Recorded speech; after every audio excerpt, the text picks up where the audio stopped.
Voici l'histoire d'un homme qui se transformait souvent chaque nuit pour attaquer ses amis de son village. Venez découvrir l'effroyable finalité de tout ceci.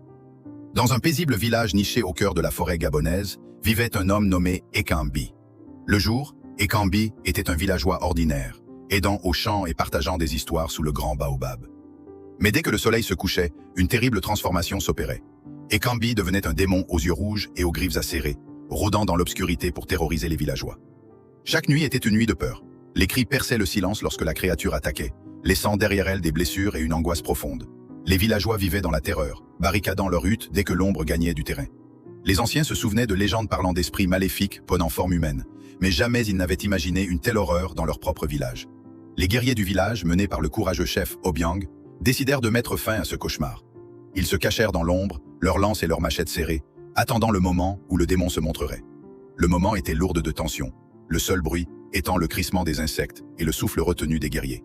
Soudain, des yeux rougeoyants apparurent. Le démon Ekambi s'avança, son corps difforme et menaçant. Les guerriers bondirent de leur cachette, encerclant la créature. Une lutte acharnée s'engagea. Le démon se battait avec une force surnaturelle, mais la détermination des villageois, unis par la peur et la colère, était plus forte. Après une bataille brève mais intense, ils réussirent à maîtriser le démon, le ligotant avec des cordes faites de lianes sacrées. À l'aube, alors que le soleil chassait les ténèbres, la transformation s'inversa.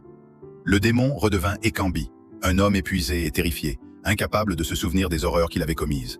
Les anciens du village, après avoir consulté les esprits, décidèrent qu'Ekambi devait être banni pour le bien de tous. Le cœur lourd, ils le conduisirent aux limites de la forêt, le laissant seul avec ses remords.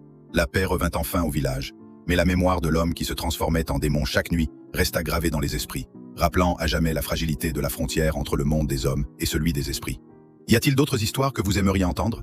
N'hésitez pas à vous abonner.